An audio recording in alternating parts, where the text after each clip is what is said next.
ये है ABPL digital network और आप देख रहे हैं ABPL न्यूज। नमस्कार, मैं हर्षिता और आप देख रहे हैं ABPL न्यूज। गोवंश की तस्करी थमने का नाम नहीं ले रही है। एक ऐसा ही मामला जसपुर के झाड़ी पीर का है, जहां जसपुर पुलिस को एक बड़ी सफलता हाथ लगी है। पुलिस ने मुखबिर की सूचना पर एक घर से 200 किलो गोवंश के साथ एक आरोपी को पकड़ा है। रात सूचना मिली कि मोहल्ला झाड़ी पीर पट्टी निकट बतासा फैक्ट्री के में कोई मकान के अंदर एक गोवंशी जानवर काटा गया है। इस सूचना पर चौकी बाजार इंचार्ज, चौकी धर्मपुर इंचार्ज और सब इंस्पेक्टर सुशील कुमार को मैंने मौके पर भेजा। वहाँ पे लगभग 200 किलो मांस प्राप्त हुआ और उस पे उसके मकान मालिक जो है समीम अहमद को और मई मान से गिरफ्तार करके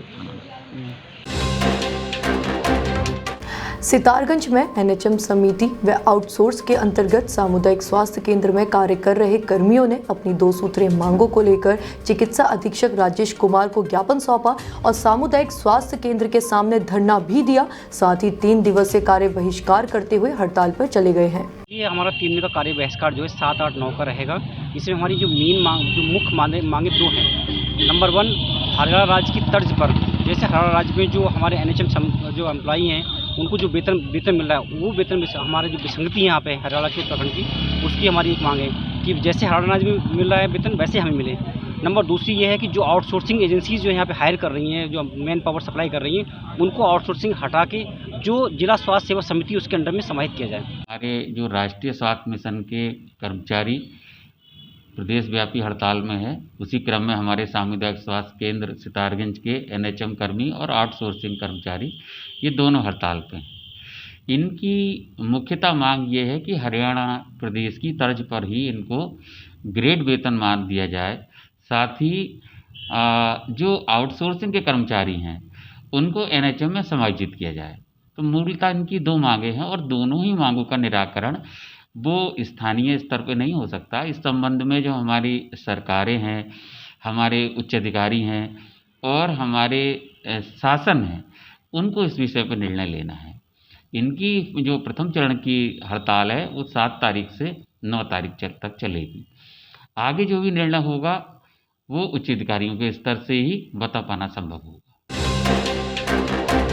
पिरान कलियर में साबिर साहब की जमीन पर अवैध रूप से कब्जा करने का मामला सामने आया है।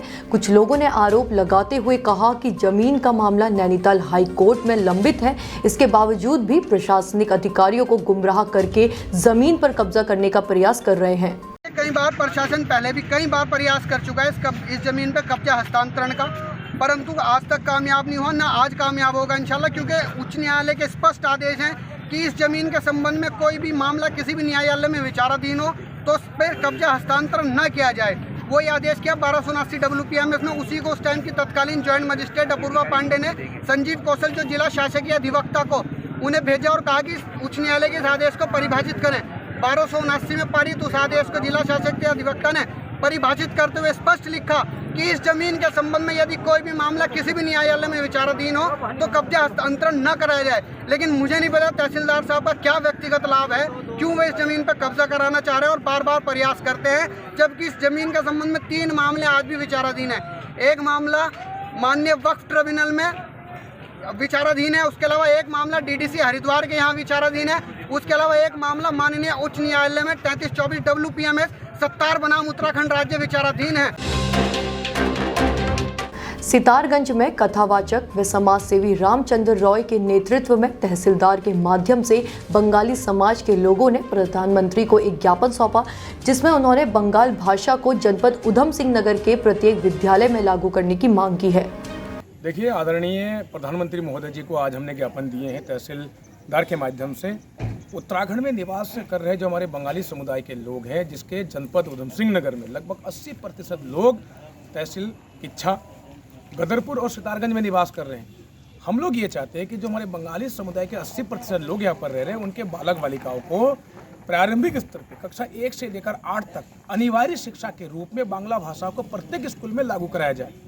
यहाँ हमारे बंगालियों के साथ सौतला व्यवहार उत्तराखंड सरकार के द्वारा किया जा रहा है। कई बार इससे पहले भी हमारे शिक्षा मंत्री पांडे जी ने इसकी घोषणा की थी, लेकिन धरातल पे कार्य नहीं हुई और जो भी शिक्षा जहाँ पर चल रही थी उसको विड्रॉ कर ली गई। इसके खिलाफ आज हमने पुनः आदरणीय प्रधानमंत्री जी को तहसीलदार महोदय के साथ मिलकर आज ज्ञापन दिया गया, ताकि हमारे समुदाय के बालक बालिकाओं को प्रत्येक तहसील में जितने भी विद्यालय हैं उसमें हमारे बांग्ला शिक्षा लागू हो और बांग्ला भाषा जो मातृभाषा हो उसको लागू कराया जाए। इसलिए आज हमने उनको ज्ञापन दिया है।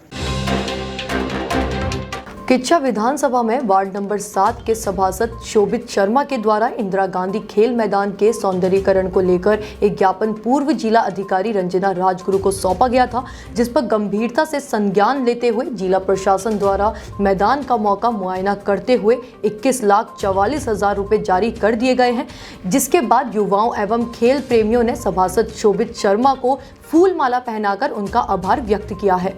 हमारे शोभित भाई ने बहुत ही बड़ा काम किया। इस इंदिरा गांधी खेल मैदान को जो 21,44,000 रुपये इस ग्राउंड के लिए उन्होंने दिए, मैं उनका तहे दिल से स्वागत करता हूं और अपने इस युवा पीढ़ी के साथ और कामना करता हूं कि आने वाले टाइम में वो फिर से एक बार वार्ड मेंबर बने। हमारे शोभित भाई जो कि हमारे वार्ड के मेंबर भी हैं, उन्होंने इस ग्राउंड के लिए 21,44,000 रुपये जो है पास कराया है और मैं इस के लिए इनको बहुत बहुत दिल से धन्यवाद देना चाहता हूं, क्योंकि पहली बार किसी वार्ड मेंबर ने हमारे इस ग्राउंड के लिए सोचा, युवा लोगों के लिए सोचा और मैं आशा करता हूं आगे भी ये अगले 5 सालों में फिर से वार्ड मेंबर बनेंगे और यहाँ से जीतेंगे। 2018 में मेंबर सभासद बना इस वार्ड से, तो मैंने देखा कि जो इंदिरा गांधी खेल मैदान है विकास से बिल्कुल अछूता था, बिल्कुल गंदा, सारी चीज़ें बेकार थी यहाँ पे। तो उसी समय मैंने प्रण लिया था कि इस पार्क को मैं डेवलप करूँगा, अच्छा बनाऊँगा, सुंदर बनाऊँगा। तो उसी क्रम में हम लोगों ने 7/9/2021 को एक ज्ञापन डीएम मैडम को मंगल दिवस तहसील किच्छा में दिया है। उसी के चलते आज 21,44,000 रुपये जिला प्रशासन द्वारा धनराशि जारी की गई है और उसी से युवाओं में बहुत ज़्यादा हर्ष का विषय बना हुआ है कि पहली बार किसी ने इस ग्राउंड के लिए, इस इंदिरा गांधी खेल मैदान के लिए, विकास के लिए सोचा, युवाओं के लिए सोचा। तो इसीलिए उन लोगों ने आज मुझे यहाँ बुलाया और मेरा स्वागत किया। सितारगंज स्थित चीनी मिल 4 वर्षों के बाद शुरू हुई, लेकिन पेराई सत्र के उद्घाटन के 9 दिन बाद ही उत्पादन शून्य चल रहा है। तकनीकी खामियों की वजह से मिल का सुचारू रूप से संचालन नहीं हो रहा है। वहीं किसानों का गन्ना खराब होने की वजह से किसानों में मिल प्रबंधन के खिलाफ जबरदस्त आक्रोश है। आंख मिचौली हुई है। 19 करोड़ रुपए का बजट जारी हुआ और उसका ट्रायल हुआ। ट्रायल होने के बाद उद्घाटन होता है और उद्घाटन के बाद मिल नहीं चलती। तो ये कहीं ना कहीं एक घोटाला है और इसमें जो तमाम अधिकारी हैं जिनका इतिहास हमने कहा कि वो पुराना अगर देखा जाए तो वो भी उनसे बचे नहीं हैं।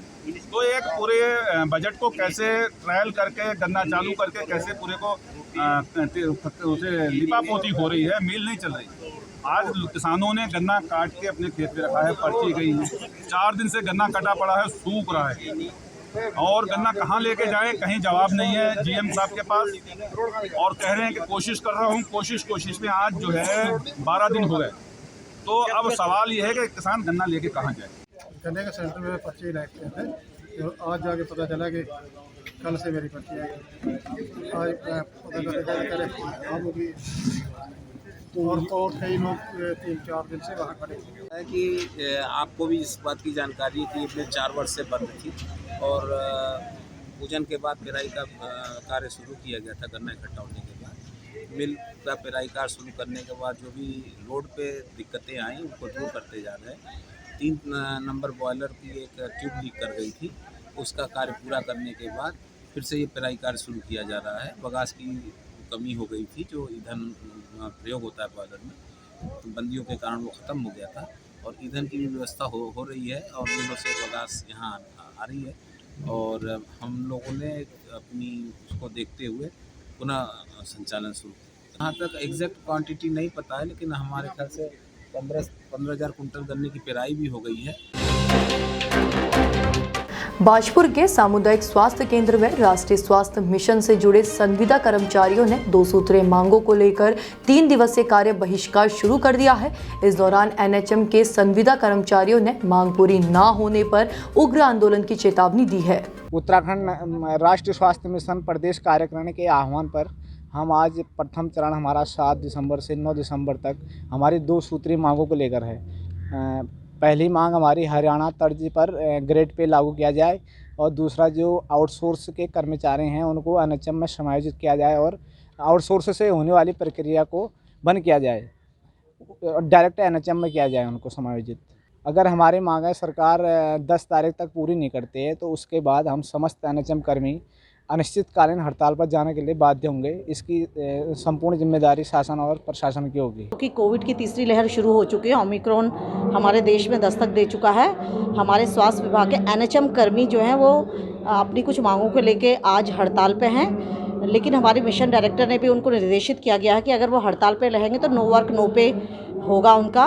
और दूसरा, मैं खुद भी उनको निर्देशित करती हूँ और रिक्वेस्ट करती हूँ, क्योंकि कोविड महामारी में अगर वो लोग वर्क नहीं करेंगे तो हमारा सैम्पलिंग की प्रक्रिया RT-PCR सैम्पलिंग जो हम लोगों ने बॉर्डर पे, रेलवे स्टेशंस पे, बस अड्डों पे, स्कूल्स पे, यूनिवर्सिटीज़ में और इवन ऑफिसेज में भी हमने शुरू कर दिया और फ्रंटलाइन वर्कर्स की भी हम लोगों ने शुरू कर दी है, तो वो हमारी प्रक्रिया प्रभावित हो रही है। मैंने खुद भी उनको निर्देशित किया है कि आप लोग से निवेदन किया जा रहा है कि आप कृपया कोविड महामारी को देखते हुए और जनता की भलाई को देखते हुए अपना जो है ये हड़ताल वापस लें और हमको अपनी व्यवस्था को सुचारू रूप से चलाने में हमारे लिए मदद करें। ये है ABPL डिजिटल नेटवर्क और आप देख रहे हैं ABPL न्यूज।